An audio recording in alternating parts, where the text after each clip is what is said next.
फातिहा।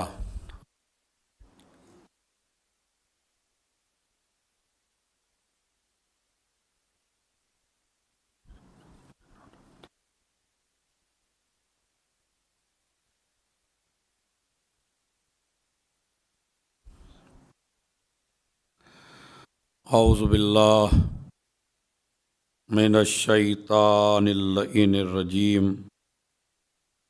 बिस्मिल्लाहिर्रहमानिर्रहीम। अल्हम्दुलिल्लाहि रब्बिल आलमीन।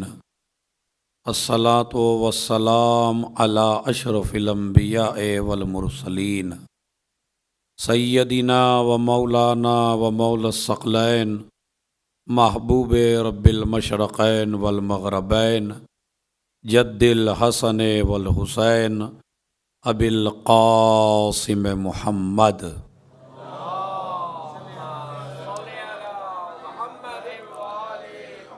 व अला अहले बैतिही अत्तय्यबीन अत्ताहिरीन अलमासूमीन अलमज़लूमीन अल्लज़ीना अज़हबल्लाहु अन्हुमुर रिज्स व तह्हरहुम तत्हीरा।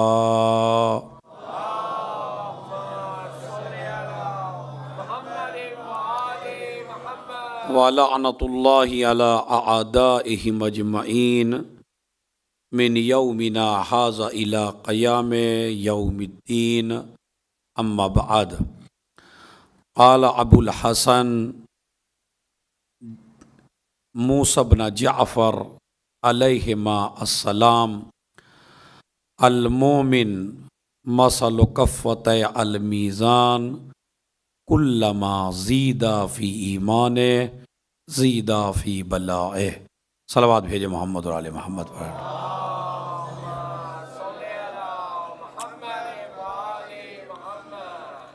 कल की मजलिस का मौजू यहाँ तक पहुँचा था कि दुनिया में दो तरीक़े के अफराद हैं। कुछ अफराद वो हैं कि जिनको अगर परेशानी ना आए, दुख ना आए, मुसीबत ना आए और दौलत ही दौलत मिल जाए, पैसा ही पैसा मिल जाए, इक़्तिदार मिल जाए, हर तरह की इज़्ज़त मिल जाए, हर तरह का आराम मिल जाए, हर तरह का ऐश मिल जाए, तो वो ये समझता है कि मैं अल्लाह का सबसे चहीता बंदा हूँ, इसलिए कि अगर मैं अल्लाह का चहीता ना होता तो मुझे कुछ ना कुछ दुख होता, कुछ ना कुछ परेशानियाँ मुझे होती, कुछ ना कुछ मुसीबतों का सामना मुझे करना पड़ता। लेकिन माशाल्लाह देखिए, औलाद बेहतरीन, घर बेहतरीन, जॉब बेहतरीन, पैसा बेहतरीन, रिश्तेदार बेहतरीन, यानी किसी भी तरह की कोई प्रॉब्लम मेरी ज़िंदगी में नहीं है, तो वो ये दलील समझता है कि इसका मतलब है अल्लाह मुझे बहुत ज़्यादा चाहता है। और दूसरा वो बंदा है जो गुनाहों में घिर जाए, गुनाहों के बजाय मुसीबतों में मुब्तला हो जाए। बताओ, अब ये परेशानी है, वो परेशानी है, अब वो इतनी मुसीबतों में है, अब वो इतनी परेशानियों में है, अब घर वाले परेशान, अब बीवी परेशान, इधर माँ परेशान, इधर भाई परेशान, इधर रिश्तेदार परेशान, इधर ख़ानदान परेशान। जिधर से खबर आती है टेंशन टेंशन टेंशन। इधर से टेंशन भरी खबरें हैं, उधर से बड़ी अच्छी अच्छी खबरें आ रही हैं। जिसको कोई टेंशन नहीं है वो ये ना समझे कि अल्लाह मुझसे राज़ी है, और जो टेंशन में मुब्तला है वो ये ना समझे कि अल्लाह मुझसे नाराज़ है। बात समझ रहे? हमारे यहाँ ये कह दिया जाता है, जो सबसे बड़ी जहालत की बात है, और दीन से, बड़ी गौर से सुनिएगा, असले मौजू मैंने शुरू कर दिया है, और दीन से ना आशना होना और दीन की मालूमात ना होना और दीन की मारिफत ना होना और आदमी का बिल्कुल दीन से जाहिल होना, तो उसका नज़रिया ये हो जाता है कि थोड़े भी हमने किसी बंदे को किसी परेशानी और मुसीबत में देखा तो हम कहना शुरू कर देते हैं पता नहीं कौन सा गुनाह किया होगा। कहते नहीं कहते? अरे पता नहीं भाई क्या कर दिया इसने, पता नहीं कितना बड़ा गुनाह किया होगा। समझ रहे? किसी के घर में बीमारी क्या आ गई, कहने लगे असल में जैसा कमाया वैसे ही निकलेगा। कहते नहीं कहते? मतलब एक पैसे वाला आदमी है, उसके घर में बीमारी परेशानी आ गई और उसके बारे में आपने नजरिया बना रखा है कि हराम का था सारा, जितना कमाया। यह मसलन जैसे मौलवियों के बारे में अच्छे नजरियात नहीं होते हमारी कौम के, तो अगर किसी मौलवी के पास अच्छा खासा पैसा हो, थोड़ा बहुत, चाहे वो बेचारे का जितना हलाल का हो, मगर वो अल्लाह की नज़र में हलाल का हो सकता है, आपकी नज़र में कभी वो हलाल का होने वाला। अरे पता नहीं कहाँ कहाँ जाते हैं किबला, पता नहीं कहाँ कहाँ से लेके आते हैं किबला। अब हम तो किबला के घर में परेशानी आ गई।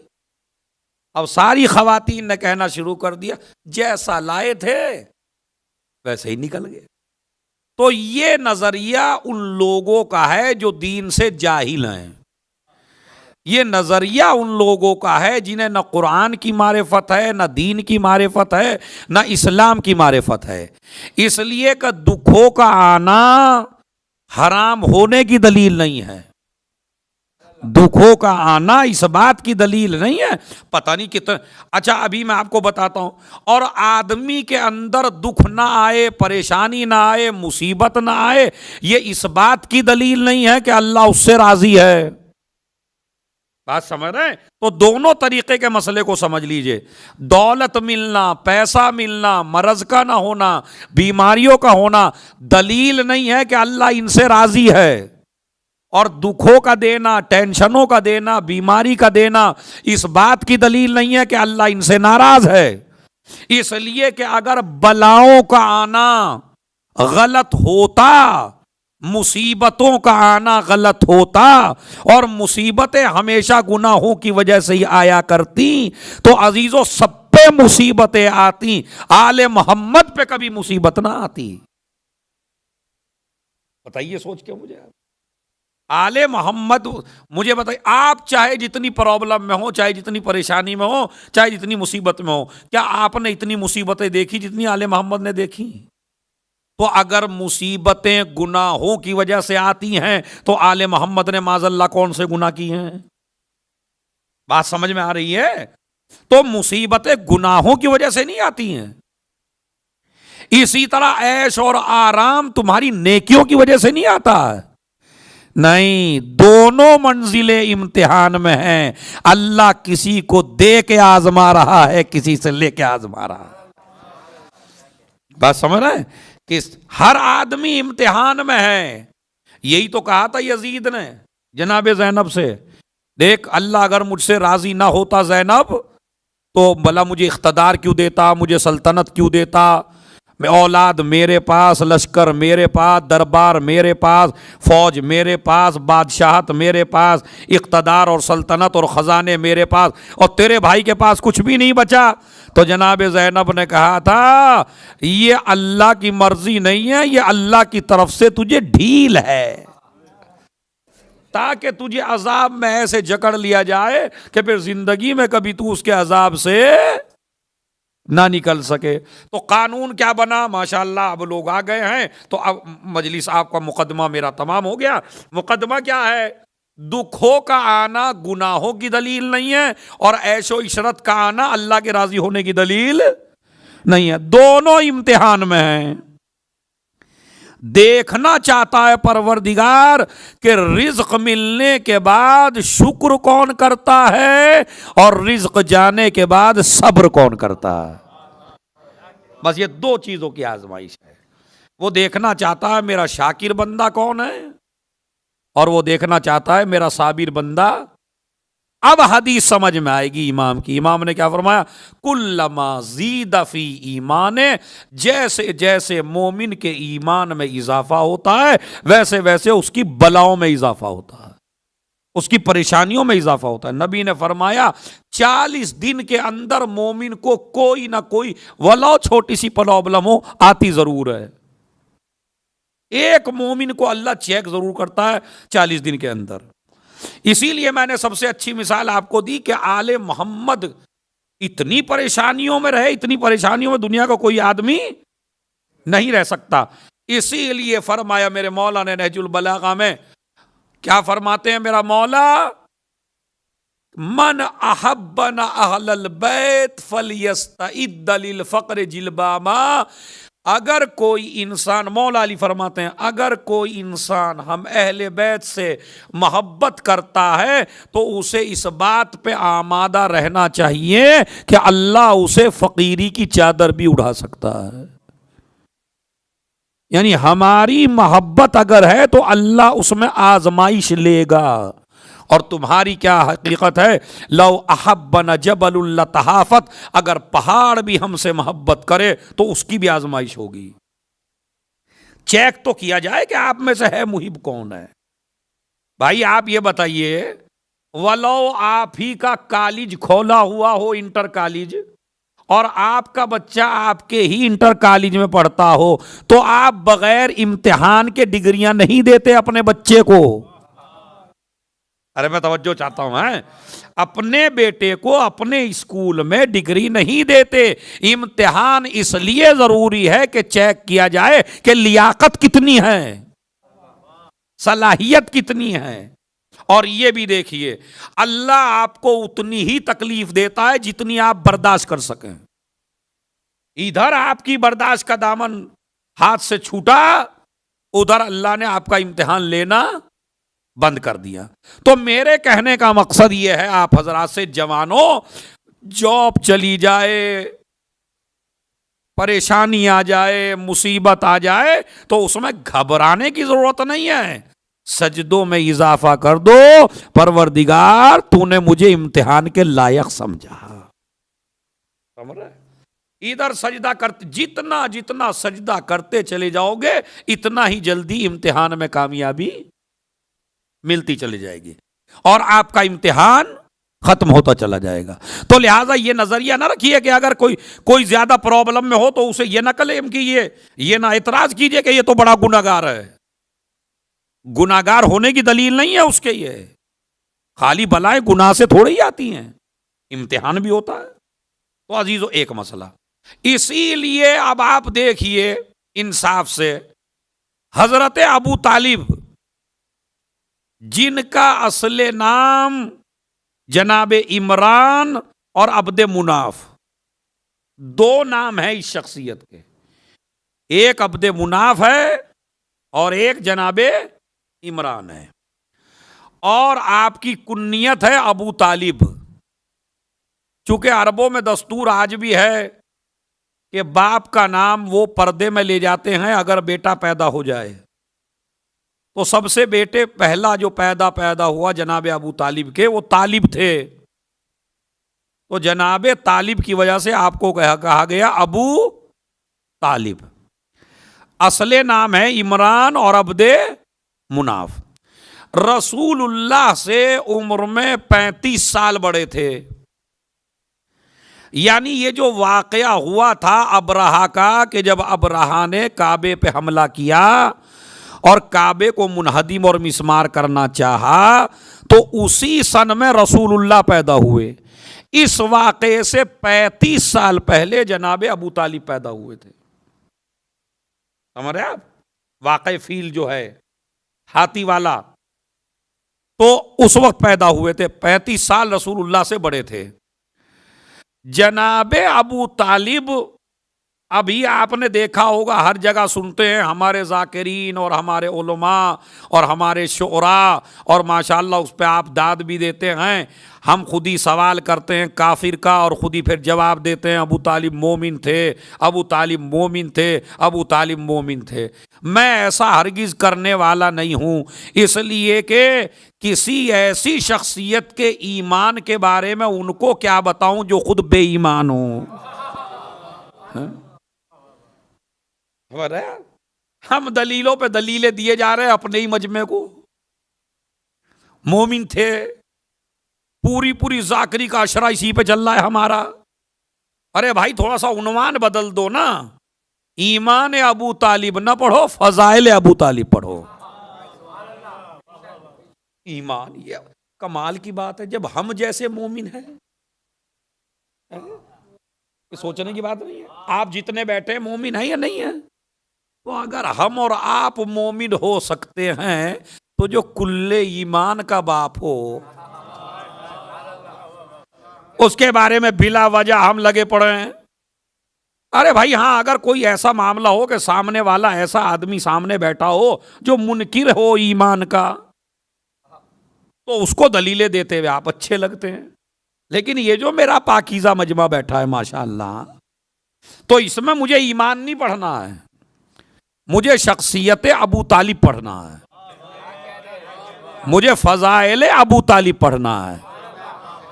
इसलिए कि जनाब मुसलमान की बहस होती है हम जैसों में और आप जैसों में, कि हम मुसलमान हैं या नहीं। हमारे बारे में बहस होनी चाहिए कि हम मोमिन हैं या नहीं।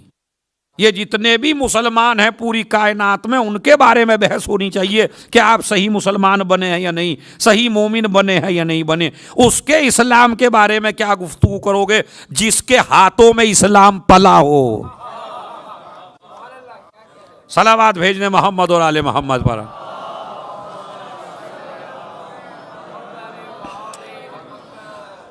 मगर ये फिक्र आई थी, जरूर आई थी लोगों में, ऐसा नहीं कि नहीं, आज भी है, आज भी ये फिक्र तो है।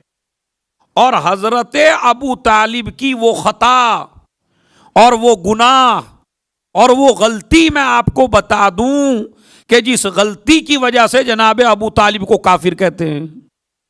और मुसलमानों की नजर में इतना बड़ा गुनाह है वो जनाब अबू तालिब का, हमारी नजर में नहीं है भाई, है कि वो माफ होने वाला नहीं है।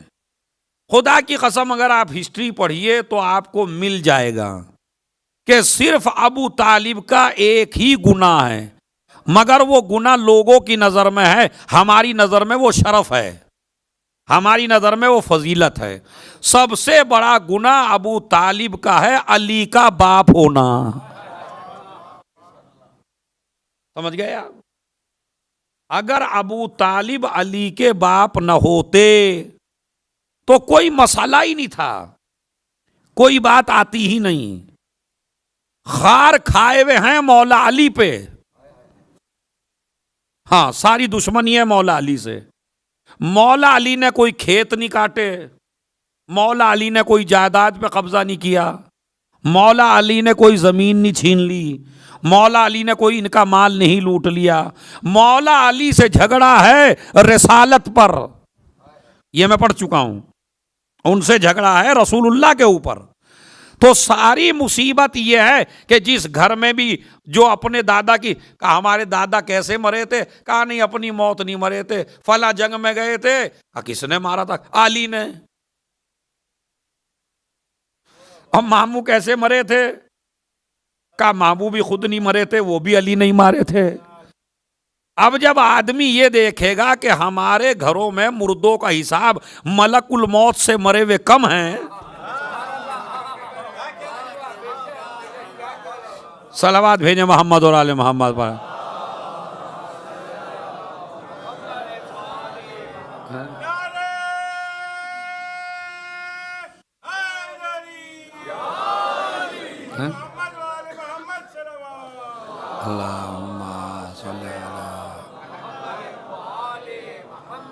है और जुमला बड़ा अजीब सा है कि मलकुल मौत के मारे हुए कम है और अली के मारे हुए ज्यादा हैं। अच्छा फिर उस पे ये कि बाप की शाबाशी भी है बेटे को इस बात पे, तो बाप से तो जलन होगी। इसलिए कि जब बचपन में शिकायतें ले लेके आते हैं मुस्तकिल रसूल इस्लाम आते हैं, उधर से तबलीग कुछ कह के और उधर किसी ने पत्थर मार दिया, कभी खून बह रहा है, कभी हाथ पे चोट है, कभी पैरों पे चोट है, कभी इस पे चोट है। और जनाब अबू तालिब ने कहा भाई रोक लीजिए जरा अपने बच्चों को, इनको। कहा ये तो बच्चों का मसला है, अब बच्चे कहाँ रुकते हैं। एक मर्तबा कहा अब ये कल से खुद ही रुक जाएंगे, अली तुम साथ जाना। और जो अली गए, अब या तो इधर रसूल शिकायत करते थे या अब सारे बच्चों ने उधर शिकायत की। एक का माथा टूटा, एक का हाथ टूटा, एक की नाक फूटी, एक के टांग से खून, एक के पैर से खून, एक के माथे से खून। अली ने मारा, अली ने मारा, अली ने मारा, अली। मिर्ज़ा मोहम्मद अतहर साहब खतीब अकबर, अल्लाह उन्हें जन्नत नसीब फरमाए, बड़ा अच्छा जुमला कहते थे। वो ये कहते थे यहाँ कि उन्होंने कहा कि भाई अरे देखिए हमारे बच्चों का हाल क्या किया। उन्होंने कहा, पहले तो उन्होंने वही जवाब दिया जो उन्होंने दिया था, कहा भाई बच्चों बच्चों का मसला है, हम क्या। मगर उनका जुमला सुनिए, चूंकि वो खतीब अकबर थे तो बड़ा बड़ी बात कही। उन्होंने कहा, अमा कमाल की बात यह है, आजकल तो दोस्तों में अली अली हो रहा है, मगर कल हर दुश्मन के घर में अली था, अली था, अली। तो अब मसला यह है कि सबसे बड़ा जनाब अबू, वरना मैं अगर आपको बताऊं अपनी रिसर्च, जनाब अबू तालिब अंबिया के वसीयों में से एक वसी थे।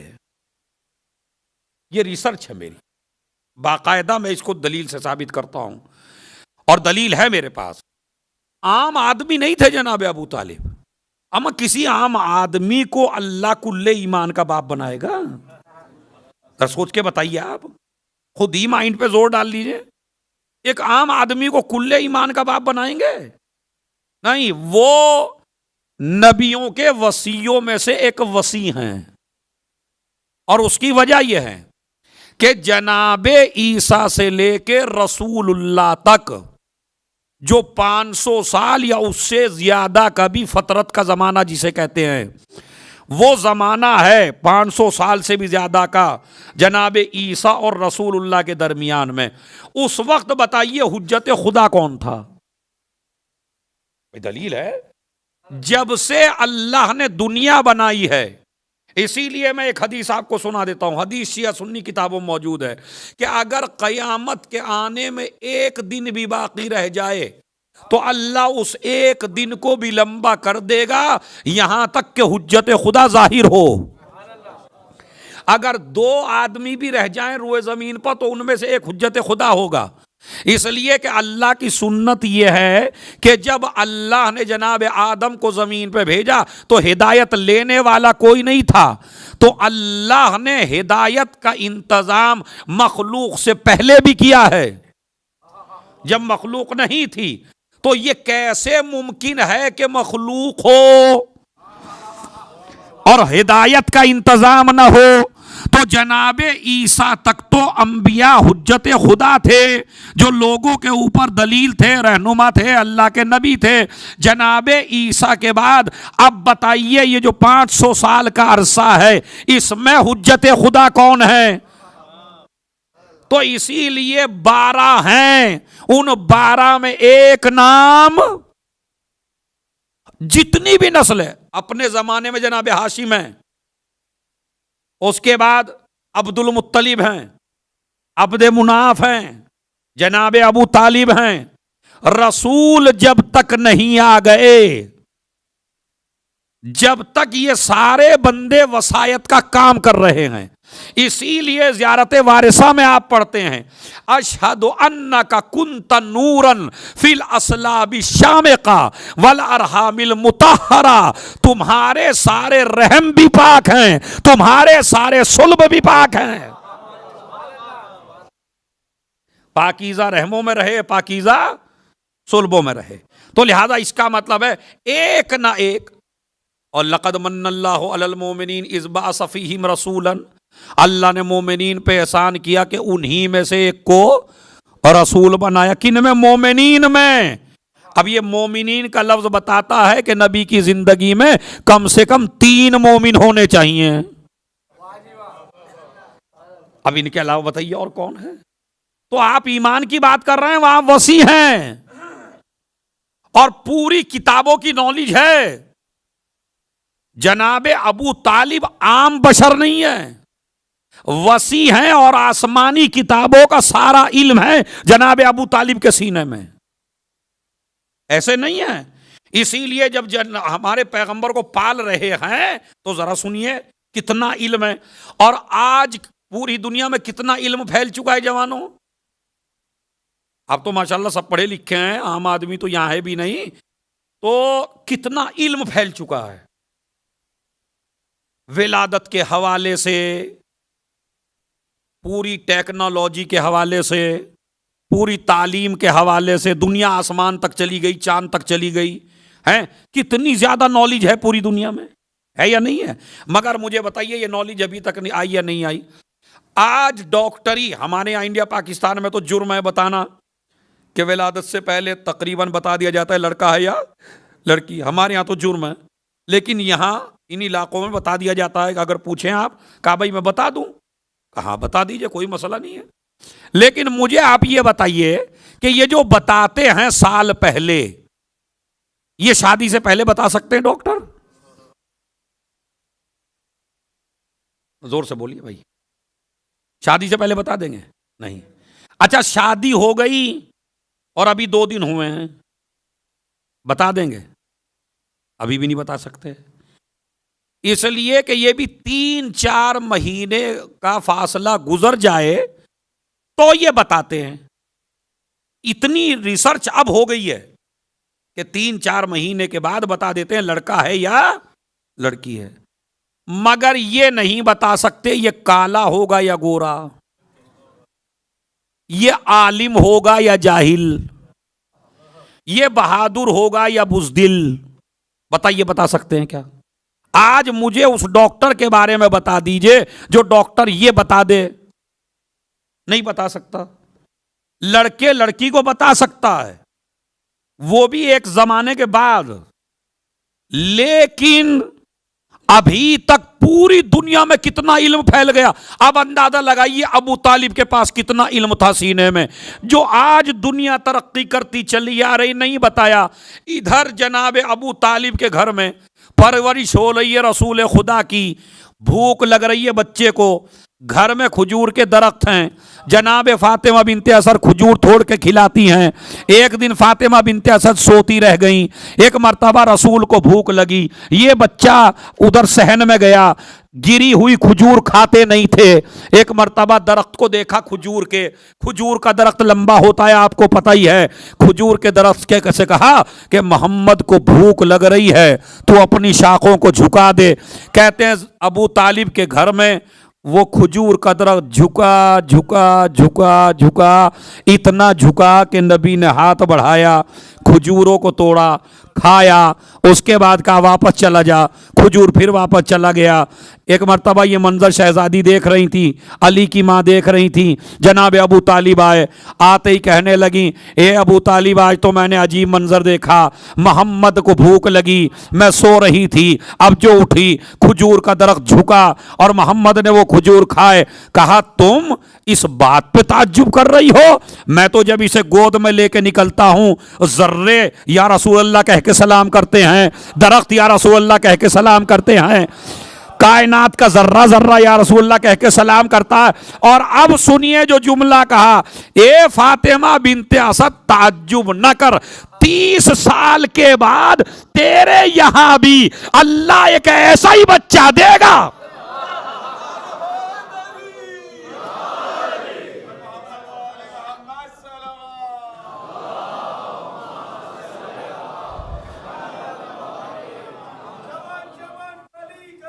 अले अले अले अले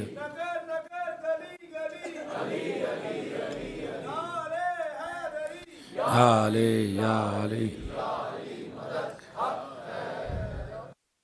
तातीन सबतन वे मिसले, 30 साल के बाद तू ऐसे ही बच्चे को जन्म देगी। यानी 30 साल पहले अबू तालिब ने यह भी बता दिया कि बेटा होगा और यह भी बता दिया नबी जैसा होगा। इतना इल्म है किसी के सीने में। इसीलिए अगर हमारे सीने में इतना इल्म होता तो हम ही ना वसी होते क्या? तो वसी किसी जाहिल को नहीं बनाया जाता, तो अंबिया के। इसीलिए जब छठे इमाम से कहा किसी ने, कहा मौला वो जो जनाबे अबू तालिब थे वो तो काफिर थे। कमबख्त, काफिर थे? इन्नहु मिन रुफ़क़ा इन नबिय्यीन व सिद्दीक़ीन व शुहदा व सालिहीन। अरे आम आदमियों में तो वो रहेंगे भी नहीं, उनका मकाम नबियों के बराबर, शहीदों के बराबर आम जगह पे तो रखा भी नहीं जाएगा। तो क्या समझते हैं आप, ये बड़ी अजीम शख्सियत है। वसी थे जनाबे ईसा के और दीन की बागडोर संभाले हुए थे, इसीलिए झगड़े उनके होते थे, फैसला अबू तालिब करते थे। परेशानियां उन लोगों में होती थी, हल अबू तालिब करते थे। मरीज और परेशानियां उनको होती थी, जान के दुश्मन थे इनके, मगर मांगने इन्हीं के दरवाजे पे आते थे। अमा अली की मुश्किल कुशाई पढ़ने से पहले अबू तालिब की मुश्किल कुशाई पढ़िए, इसलिए कि जो पूरी दुनिया का मुश्किल कुशा हो उसे अली और रसूल कहते हैं, और जो अली और रसूल का मुश्किल कुशा हो उसे अबू तालिब कहते हैं।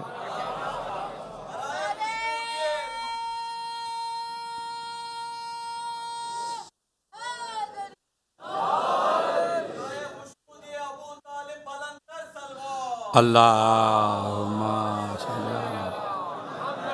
व आले मुहम्मद व अज्जिल फरज। तो लिहाजा आप सुनिए, तो पहली अपने जहन में ये मालूमात रखिए कि जनाब अबू तालिब आम आदमी, जनाब अबू तालिब क्या थे, वसी थे और सबसे बड़े आलिम थे अपने जमाने के, सबसे बड़े नॉलेज थी उनकी। इसीलिए मेरे मौला ने कहा अगर अपनी औलाद को इल्म देना चाहते हो तो मेरे बाबा के अशार पढ़ाओ। समझ रहे हैं आप, अली का कौल है ये, मेरे बाबा का दीवान पढ़ाओ अपने बच्चों को, उनके अशार देखो, उनकी फिक्र देखो। अच्छा, फिक्र का अंदाजा, बड़ी छोटी सी बात मिंबर से जहन में आई है मगर बहुत मजेदार है, जरा सुनिए उसको आप, बहुत ही मजे की है खुदा की कसम। देखिए, फिक्रों का अंदाजा आदमी के बच्चों के नाम से रख सकते हैं आप, है ना। अरबों में उस वक्त ये दस्तूर था कि जिधर बच्चा पैदा हुआ और घर से निकले और कोई भी हैवान सामने नजर आया तो उसी हैवान पे नाम रख देते, जैसे अबू हुरैरा, जैसे सालब, सालब लोमड़ी को कहते हैं, अबू सालबा।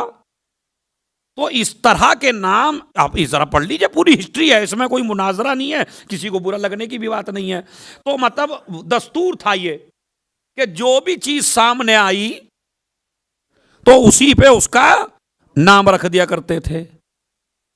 अबू तालिब की फिक्र का अंदाजा उसके बच्चों के नाम से लगा लो। पहले ही बच्चे का नाम तालिब रखा, दूसरे का नाम अकील रखा, तीसरे का नाम जाफर रखा और चौथे का नाम वलो हुक्म खुदा से रखा। सब वलो हुक्म खुदा से रखा मगर अली रखा। तो इन बच्चों के नाम से अंदाजा कर लीजिए कि कोई नाम ऐसा नहीं है जिससे यह पता चले कि अबू तालिब का दीन कोई और है। लगा लीजिए आप अंदाजा, तो बच्चों के नाम से अंदाजा लगा लीजिए आप जनाब अबू तालिब की शख्सियत का। अब ये जनाब अबू तालिब, इनकी शादी किससे हुई, जरा जोर से बोलिएगा, ये तो पता ही है सवाल आपको, हैं? हाशमी खातून, समझ रहे। और कमाल ये है अबू तालिब का कि मां का नाम भी फातिमा बिनते अम्र है और बीवी का नाम फातिमा बिनते असद है और बहू का नाम फातिमा बिनते मोहम्मद है।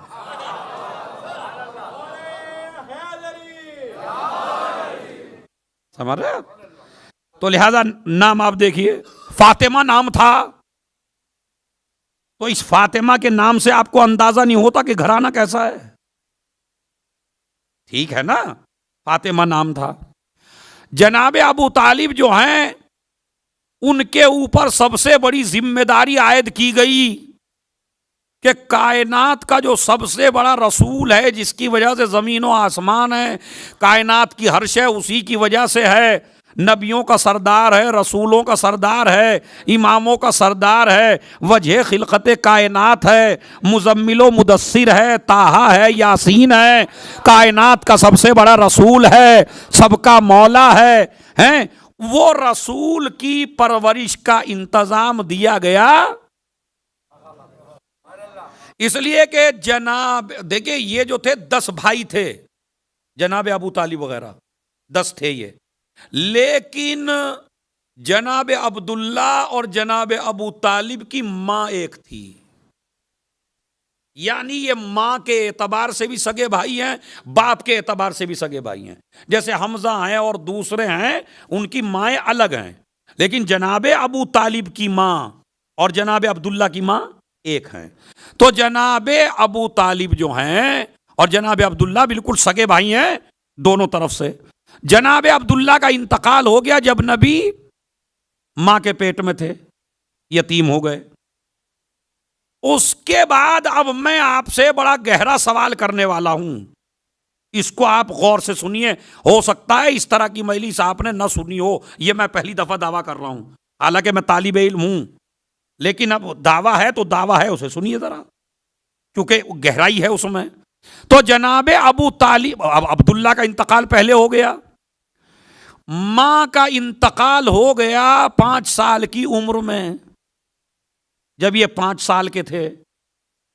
दादा का इंतकाल हो गया 7-8 साल की उम्र में।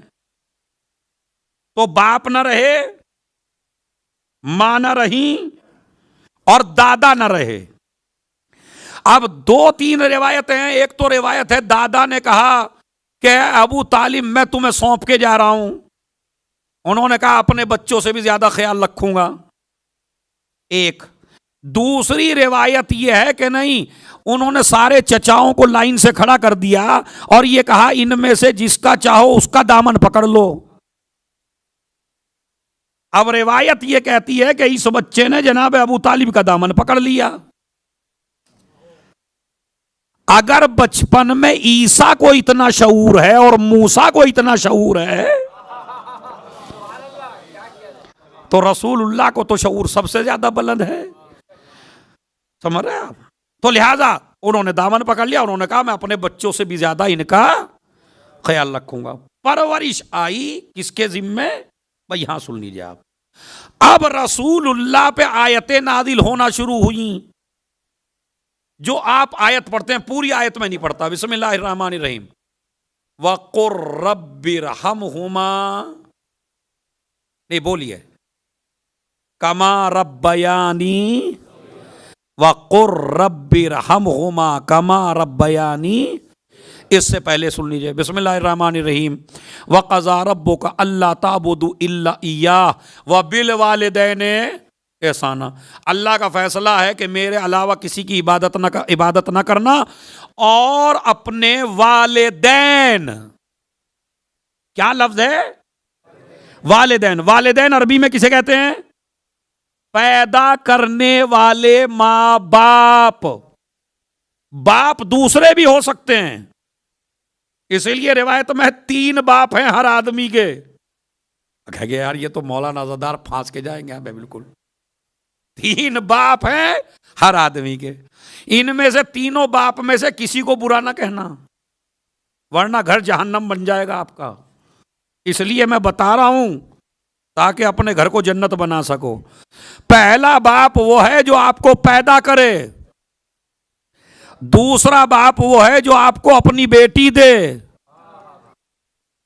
तीसरा बाप वो है जो आपको तालीम दे। 3 बाप हैं, यानी जो पढ़ाए वो बाप, जो बेटी दे। हाँ, इसको नहीं भूलना बिल्कुल, क्योंकि इसको भूल गए तो फिर तुम्हें दुनिया भूलनी पड़ेगी भाई। तो जो लड़की दे वो भी बाप है, जो तालीम दे वो भी बाप, जो पैदा करे वो भी बाप। आइए अब जरा यहां लफ्ज काहे का इस्तेमाल हुआ, चूंकि शारजा, अगर मैं इंडिया में होता तो मैं इतनी गहराई में ना जाता, क्योंकि मगर चूंकि आप यहां चूंकि इतनी अरबी तो से तो वाकिफ हैं, तो वालिद यानी पैदा करने, कुरान ने क्या कहा यहां, बिल वालिदैन, वालिदैन के साथ एहसान कर, और कोई लफ्ज नहीं कहा। वालिदैन यानी माँ बाप जिन्होंने पैदा किया है। इम्मा यबलुगन्ना इंदका अलकिबरा अहदुहुमा औ किलाहुमा फला तकुल लहुमा उफ्फिन वला तनहरहुमा, और खबरदार जब इनमें से कोई एक या ये दोनों बुढ़ापे की मंजिलों में पहुंच जाएं, तो बुढ़ापे में जहन चिड़चिड़ा हो जाता है, तो खबरदार इनको उफ ना करना, वला तनहरहुमा, इनको झिड़कना भी नहीं। माँ बाप के ऊपर इस साल मैं नहीं बोल रहा हूं, हर साल बोलता हूं, लेकिन वला तनहरहुमा, माँ बाप को उफ भी ना कहना, एक, माँ बाप को झिड़कना भी नहीं, दो, वख्फिज लहुम जनाह ज़ुल्ल मिनर रहमा, इनके सामने अपने कंधों को झुका के चलना। भाई इससे बड़ा मजलिस का जुमला मेरे पास नहीं है। कंधे झुकाना तेरा काम है, उसे बुलंद करना हमारा काम है। माँ बाप के सामने जितना झुकोगे इतना ही अल्लाह बुलंदियां अता करेगा। ये सबके लिए है। चलिए आखिर में क्या है फिर, वक़ुर रब्बिरहमहुमा कमा रब्बयानी सगीरा, और मेरे नबी इनसे कह दो, दुआ करो क्या, पालने वाले इन पर ऐसे रहम फरमा, किस पर, कमा रब्बयानी, जैसे इन्होंने पालते हुए मुझ पे रहम किया है। ये क्यों नहीं कहा इन्होंने मुझ पे रहम किया है पैदा करके। अरे मैं तवज्जो चाहता हूं, सारी आयत आ रही है वालिदैन के लिए, लेकिन दुआ काहे की हो रही है, पालने वाले इन पे रहम फरमा, जिन्होंने मुझे पाला, जिन दोनों ने मुझे पाला उन पे रहम फरमा। इसलिए कि पैदा करने वाला कभी कभी अलग होता है और पालने वाला कभी कभी नहीं। अभी नहीं भाई, कुरान का जब वालिदैन की बात हो रही है तो वालिदैन का लफ्ज कह देते ना यहां, और परवरदिगार मेरे वालिदैन पे रहम फरमा जिस तरह मेरे वालिदैन ने बचपन में रहम किया था। ये नहीं है, ये तुम्हें उर्दू के तर्जुमे मिलेगा, लफ्ज वालिदैन का है ही नहीं। वालिदैन के साथ हुस्ने सुलूक करो, वहां वालिदैन का लफ्ज है, लेकिन जब नबी ने कहा रहम की दुआ करो, और हर कुनूत में करो रब्बिरहमहुमा कमा रब्बयानी सगीरा, तो भाई जब ये रसूल पे आयत नाजिल हुई थी और रसूल के पीछे मजमा नमाज पढ़ रहा था और रसूल इस आयत की तिलावत कर रहे थे, तो रसूल से भी तो पूछते वो दो कौन है जिन्होंने आपको पाला। समझ रहे हैं आप? तो इसका मतलब है वालिदैन अलग है, पालने वाले कभी कभी हो सकता है ये, जैसे जनाब अब्दुल्ला है ही नहीं, जनाब आमना पहले दुनिया से जा चुकी हैं, तो अब परवरिश किन दो ने किया। कमाल की बात है भाई, मौलवी किसी के ऊपर रहम की दुआ करे उसकी दुआ तो रद्द ना हो, और कायनात का रसूल जिसके लिए दुआ दे,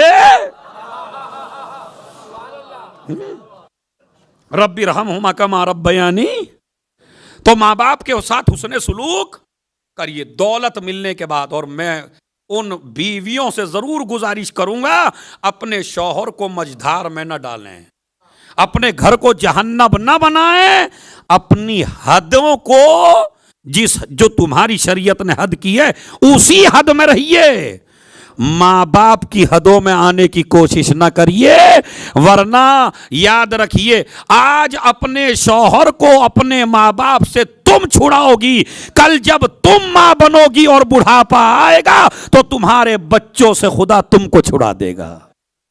बिर्रु आबाकुम यबिर्रुकुम अबनाकुम, जैसा तुम करोगे आज माँ बाप के साथ कल ऐसा ही होगा। आप नहीं जानते, एक कबीले में दस्तूर था जब बाप बूढ़ा हो जाता था तो उसे समंदर में फेंक आते थे। अब वो उस जमाने में तो बुग्गी होती थी, बुग्गी कहते हैं उसे, घोड़ा बुग्गी, तो घोड़े से जो चलती थी, तो जहां बुढ़ा बाप हुआ कहने लगे चलो पापा तुमको समंदर की सैर कराना है। अब जमाना बदल गया तो गाड़ी आ गई, अब एक दिन कहने लगे, जब ये बाप जिन्होंने अपने अब्बा को डाला था, जब इनको नंबर आया खुद का, और बेटे ने कहा तरक्की आ गई ना पापा, चलो काफी दिन हो गए तुम घर से नहीं निकले, ऐसा हो गया, मौसम बदलेगा, चलो समंदर। ठीक है बेटे, ये तो मुझे होना ही था मेरे साथ में। और जब वो समंदर में पहुंच, कहा बेटे ये तो मुझे पता है, मुझे हवा खिलाने नहीं लाया तू, मुझे मारने लाया है। आपको कैसे पता? कहा भाई मुझे ऐसे पता कि मैं भी अपने अब्बा को यही कह के लाया था, और मेरे अब्बा अपने अब्बा को यही कह के लाए थे। मगर बेटे एक बात कहना चाहता हूं, होगा तेरे साथ भी यही। तो सोच लीजिए, मर्द औरत जितने मजलिस में आए हैं, अपनी अच्छी जिंदगी जीना चाहते हो अपनी औलाद के साथ में, तो आज मां बाप के साथ अच्छा सुलूक कर लो, इसलिए कि पैसे से घर आबाद नहीं होते, मां बाप की दुआओं से आबाद होते हैं। सलावत भेजे मोहम्मद और आले मोहम्मद पर।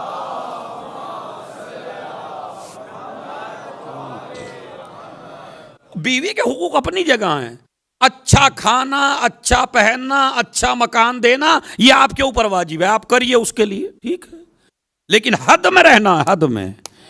हर आदमी की एक हद है, उस हद से क्रॉस करेंगे तो जुल्म होता चला जाएगा और मजमा पिसता चला जाएगा। तो लिहाजा सुनिए जनाब अबू तालिब, रब्बिरहमहुमा कमा रब्बयानी सगीरा, पालने वाले इन पे इसी तरह रहम फरमा जिस तरह इन्होंने पालते हुए मेरे ऊपर रहम किया। अब कैसे रहम किया है वो सुन लीजिए बस, और बात तमाम हो रही है। बड़ी अच्छी तरह मजलिस से सुनिए आपने, सारा पूरा जितना मैंने पढ़ा माशाल्लाह, बड़ा फख्र है मुझे आपके ऊपर कि मैं भी मेहनत करके आता हूं, मगर आप माशाल्लाह उसे सुनते भी बहुत अच्छा हैं। तो ये है रब्बिरहमहुमा कमा रब्बयानी सगीरा। अल्लाह ने इसका अज्र क्या दिया पालने का वो सुन लीजिए। नज़ल जब्राईल अलन नबी, और रावी अरबी में सुनाऊंगा इंशाअल्लाह ताकि मजा आए, और रावी है कुछ छठे इमाम फरमाते हैं नज़ल जब्राईल अलन नबी, जिब्राईल नबी पे नाजिल हुए, इन्नल्लाह युक़रिउका सलाम, अल्लाह तुम्हें सलाम कह रहा है, व यक़ूल इन्नी क़द हर्रमतुन नारा अला सुल्बिन अनज़लका व अला बतनिन हमलका व अला हिजरिन कफलका। ए मेरे नबी, मैंने 3 आदमियों पे जहन्नम को हराम करार दे दिया। नबी ने कहा परवरदिगार कौन कौन से? कहा उस सुल्ब पे जहन्नम हराम जिस सुल्ब में तुम थे, उस पेट पे जहन्नम हराम जिस पेट में तुम थे, उस गोद पे जहन्नम हराम जिसमें तुम पले। इससे बड़ी दलील है।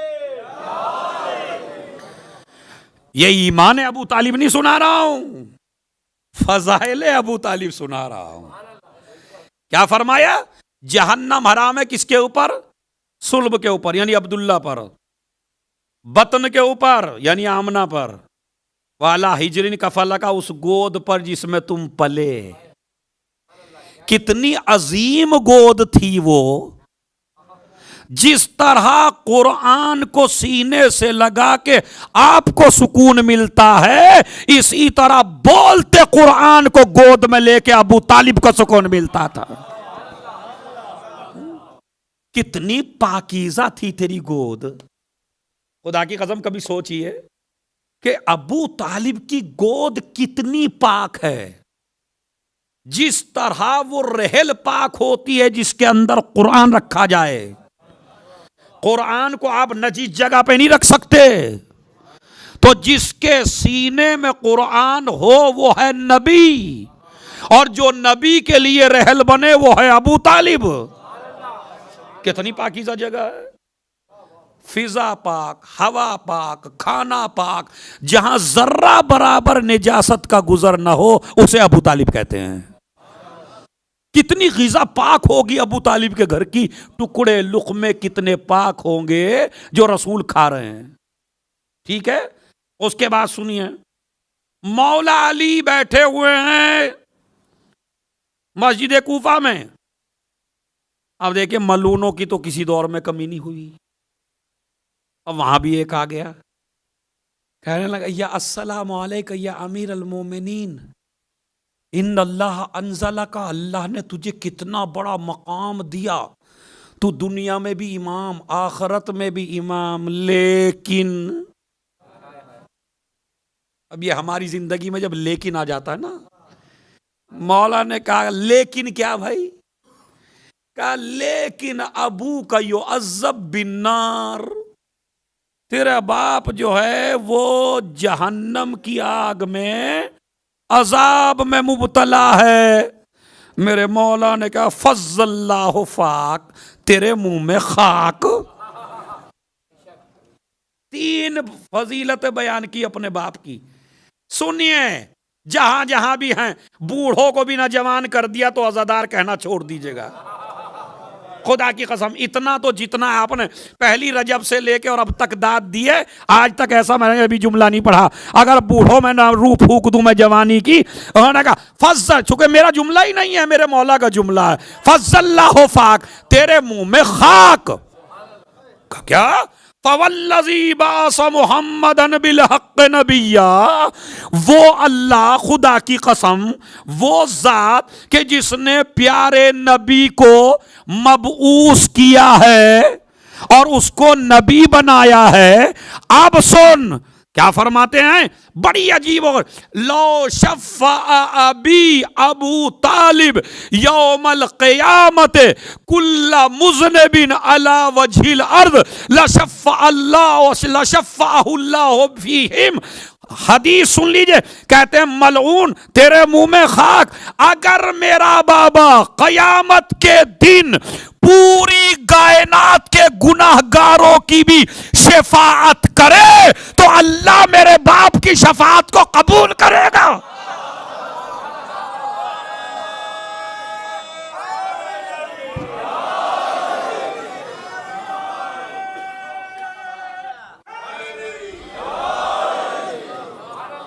नहीं, वो अभी जुमला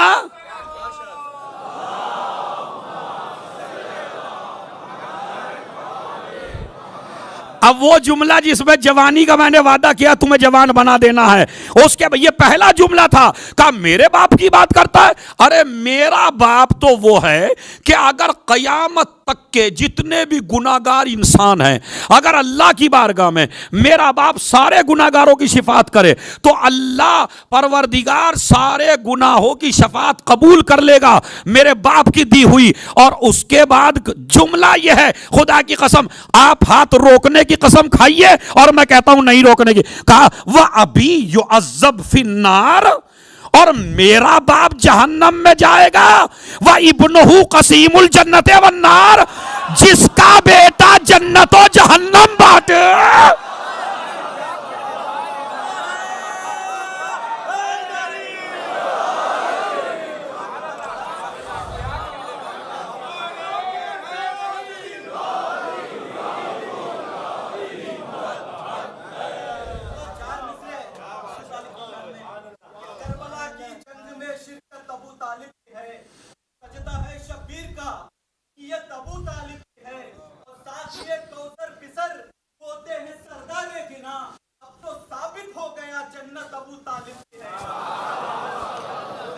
बस ये आज तो आपने पढ़ दी है,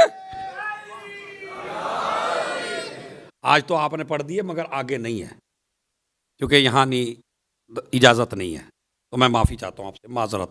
लेकिन मिसरे बहुत अच्छे थे बहरहाल। तो दूसरा जवाब इमाम ने क्या दिया, तेरे मुंह में खाक, मेरा बाप अगर शफात करे पूरी कायनात की तो अल्लाह उसकी शफात कबूल फरमाए।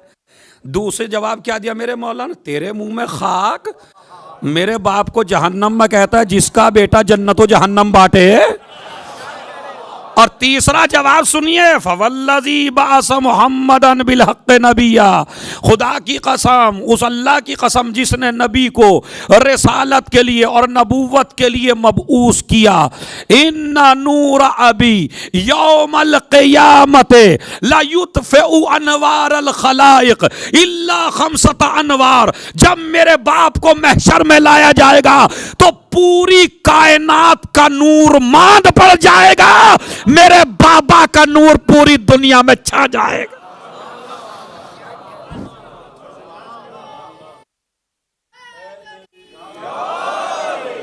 इसके इस हदीस की गहराई समझिए आप। हवाला भी दे दूं, शेख तूसी अलैहिर्रहमा, जिससे बड़ा आपको हवाला नहीं मिलेगा। शेख तूसी अलैहिर्रहमा ने सफ़ा 305 के ऊपर लिखा है कि इमाम ने फरमाया कि मेरे बाबा का नूर नबियों के नूर पे गालिब आ जाएगा।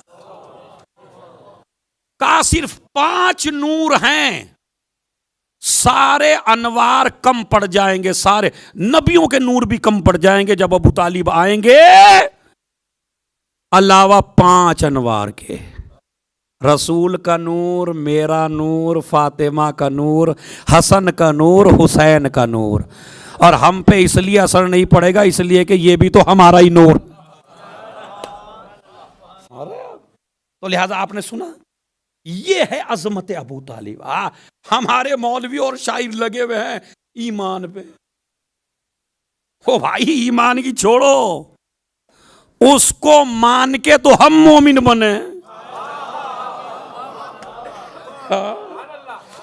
जो उसे ना माने वो मोमिन ही ना रहे। समझ रहे? अली के बाप को काफिर बता रहा है, अगर तू अपने बाप के ईमान की दलील तो दे।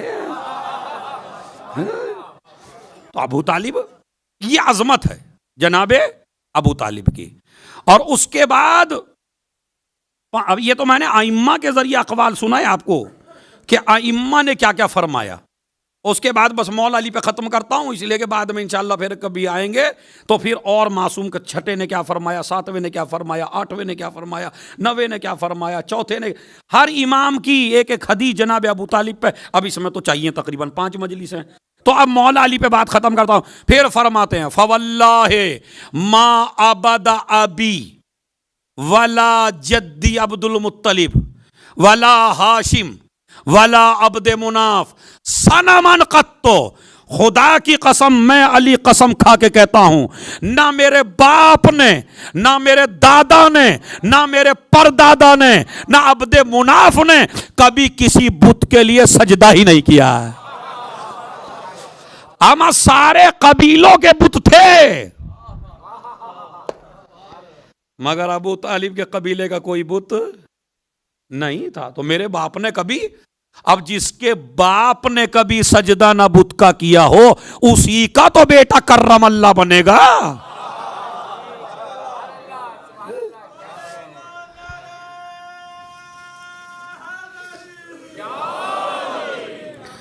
उसी का बेटा तो कर्रम अल्लाह वजहू कहलाएगा, लेकिन बाप ऐसा है। तो अजीजों याद रखिए, ये थी शख्सियत अबू तालिब, जिसका इतना मकाम, बहुत मैटर रह गया, बहुत रह गया। इंशाल्लाह फिर कभी मौका मिला, वक्त भी 1 ही घंटा होता तो उसमें कितना बयान कर सकता है। लेकिन उनके पोते की एक अमल, क्योंकि परेशानियां जब आती हैं तो परेशानियों के लिए मुश्किल कुशा का दरवाज़ा खटखटाओ। खुदा की कसम, अगर आप अबू तालिब के सदक़े से भी दुआ करें ना, तो अल्लाह कभी रद्द नहीं करेगा। इसलिए कि अबू तालिब का एहसान है इस्लाम पर, दीन पर। एक मैं बात आपको बता दूं, और वो इसलिए बता दूं नॉलेज के लिए, इसलिए कि हमारे कुछ जाकिरीन और हमारे कुछ खुतबा बड़े जोश में आके पढ़ देते हैं कि जनाब अबू तालिब की नमाज जनाजा किसने पढ़ाई। आप भी दे दीजिए जवाब, तो बस मैं आगे बढ़ जाऊंगा जल्दी से। किसने पढ़ाई नमाज जनाजा जनाब अबू तालिब की? है? वो पढ़ जाते हैं जोश में आके का रसूल ने पढ़ाई, या कोई कहेगा जी नहीं रसूल नहीं थे तो मौला अली ने पढ़ाई। अब इसके अलावा तो हम भी नहीं मान सकते या रसूल ने या मौला। लेकिन हकीकत यह है कि जनाब अबू तालिब की नमाज जनाजा नहीं हुई। दफन हुआ, कफन हुआ, जनाजा उठा, गुस्ल हुआ, हुनूत हुआ, सब हुआ, नमाज जनाजा नहीं हुई है। जिसको बाज लोग दलील बनाते हैं कि मुसलमान थे तो ये कफन दलील नहीं है, ये दफन दलील नहीं है। आप कहेंगे कैसे दलील है, मैं अभी आपको बता देता हूं। देखिए याद रखिए, दुनिया का भी कानून है, पूरी दुनिया में यह कानून राइज है आज भी, कि आपका बाप अगर किसी और दीन के ऊपर हो और आप किसी और दीन के ऊपर हो, तो जिंदगी में तो वो मुसलमान या दूसरे लोग नहीं आते बाप को पूछने के लिए, मगर जैसे ही आपका बाप मर जाए तो जिस मजहब पे वो था उस मजहब के लोग आने शुरू हो जाते हैं। भाई तुम्हारे बाप का ये मजहब नहीं था, तुम्हारे बाप का ये मजहब नहीं था, तुम्हारे बाप का ये मजहब नहीं था। आपने देखा है, दुनिया में नहीं देखा है, जिंदगी में पूछें ना पूछें, लेकिन जब जनाजा उठता है तो वही लोग दफनाते हैं जिस मजहब पे आदमी मरता है। अबू तालिब की सबसे बड़ी दलील यही है कि अगर अबू तालिब काफिर मरे होते तो सारे काफिर आते, जनाजा हमें दे दो। कोई नहीं आया। दीन एक है, रसूल का दीन है, दीन इब्राहिमी पे बाकी है। जनाब अबू तालिब की भी नमाज जनाजा नहीं हुई, जनाब खदीजा की भी नमाज जनाजा नहीं हुई। और उसकी वजह यह है कि चूंकि उस वक्त तक नमाज जनाजा का हुक्म नहीं आया था, और जो चीजें थी उस जमाने में दीन ईसवी में जो थी, दुआएं पढ़ना वो सारी हुई हैं। नमाज चलिए जनाब अबू तालिब के बारे में तो लोगों ने वो भी कर, जनाब खदीजा जिसको याद करते करते चले गए रसूल, तो भाई जब हुक्म ही नहीं आया था नमाज जनाजा का तो होती कैसे? इसी तरह अगर एक आदमी रोजे का हुक्म ना आ जाए और वो रमजान में बगैर रोजे के मर जाता तो उसको गुनाह थोड़ा ही था। जब एक चीज का हुक्म ही नहीं आया है, हमें ऐसी जगह बताओ जहां हुक्म आ गया हो और वो ना किया गया हो। तो जनाब खदीजा के बाद हुक्म आया, मदीने में जाके हुक्म आया है नमाजे जनाजा का, इन दुआओं का, इन तकबीरों का, इसलिए नहीं हुई, वरना और सारी चीजें हुई हैं। बहरहाल ये एक जुमला था जो मैंने आपको बता दिया। इतनी खिदमत आज भी पूरा आलम इस्लाम एहसानमंद है अबू तालिब का। ये करबला में जितना खून रसूल का बहा है उतना अबू तालिब का भी बहा है। अबू तालिब की जड़ है करबला में, खून अबू तालिब बह रहा है करबला में। अजीजों, जब ये चचा दुनिया से गया तो रसूल बड़े रोए और जनाजे को देख के कहा, चचा तुमने मेरा इतना ख्याल किया कि दुनिया में कोई बाप नहीं कर सकता। तुमने मुझे दुश्मनों से बचाया, मेरी ग़िज़ा का इंतज़ाम किया, मेरी परवरिश किया, और परवरदिगार तुम्हारे साथ हर खैर अंजाम देगा। अल्लाह आपको जज़ाए खैर दे चचा। और दहाड़े मार के रोने लगे। चचा दुनिया से गया, लेकिन मैं कहूँगा या रसूल अल्लाह, आपका चचा दुनिया से गया तो आप इतना रोए, लेकिन जब इस चचा का खून करबला में पानी होके बहा दिया गया, हुसैन, एक बस मैं मसाइब का एक जुमला पढ़ना चाहता हूं, एक, ज्यादा नहीं, एक जुमला पढ़ना चाहता हूं मैं, और बड़ा सख्त जुमला है वो क्या है, क्योंकि वक्त नहीं रहा, मसाइब का वक्त थोड़ा सा रह गया है, तो मगर एक जुमला सुन लीजिए। और वह है कि करबला के मैदान से थोड़ी दूर के फासले पर एक शख्स अपने घोड़े को पानी पिला रहा है। अभी वो घोड़े को पानी पिला ही रहा था, इधर हुसैन जंग कर रहे थे, आशूर का दिन था, और ये अपने सिपाही घोड़े को पानी पिला रहा है करबला से दूर। हुसैन की आवाज़ इस्तगासा बुलंद हुई, हल मिन नासरिन यंसुरना। इसके घोड़े ने पानी पीना छोड़ दिया। दोबारा इसने पानी में डाला घोड़े को, फिर आवाज़ आई इमाम की, फिर इसने पानी पीना छोड़ दिया घोड़े ने।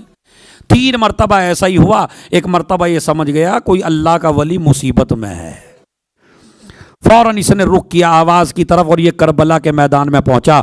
और इस वक्त पहुंचा जब हुसैन ने एक हमला किया और फौज कूफे की दीवारों से टकराने लगी, और एक मरतबा का, तुमने मेरे अकबर को भी मार डाला, तुमने मेरे अब्बास को भी मार डाला। अभी फौजें भाग रही हैं कि ये शख्स गया, अस्सलामु अलैका या अब्दुल्ला, ए अल्लाह के बंदे तुझ पे मेरा सलाम हो।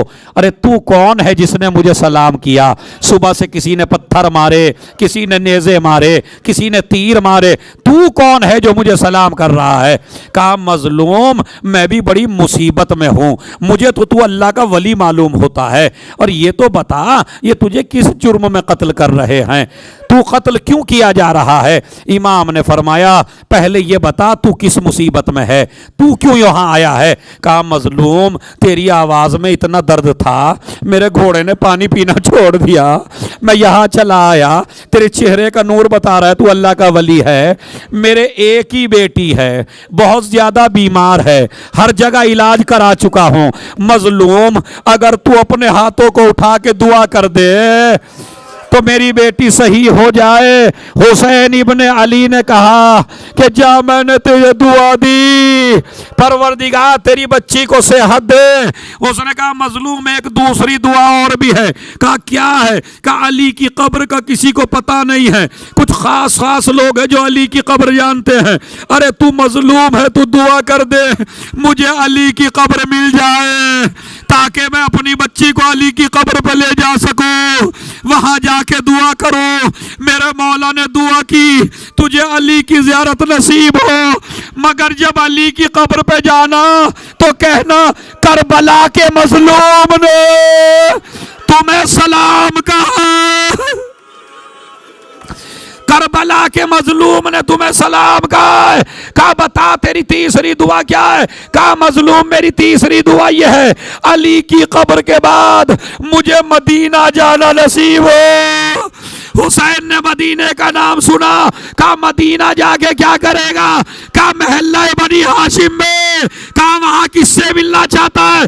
कहा नबी का नवासा, फातिमा का लाल, जहरा का जाया।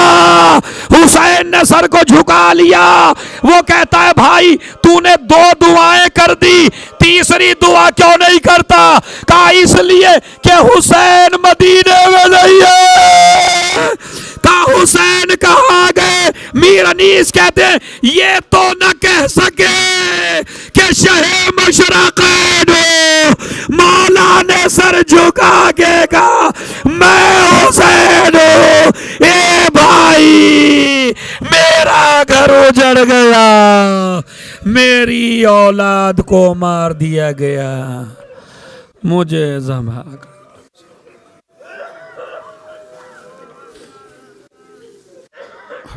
माता में हुसैन।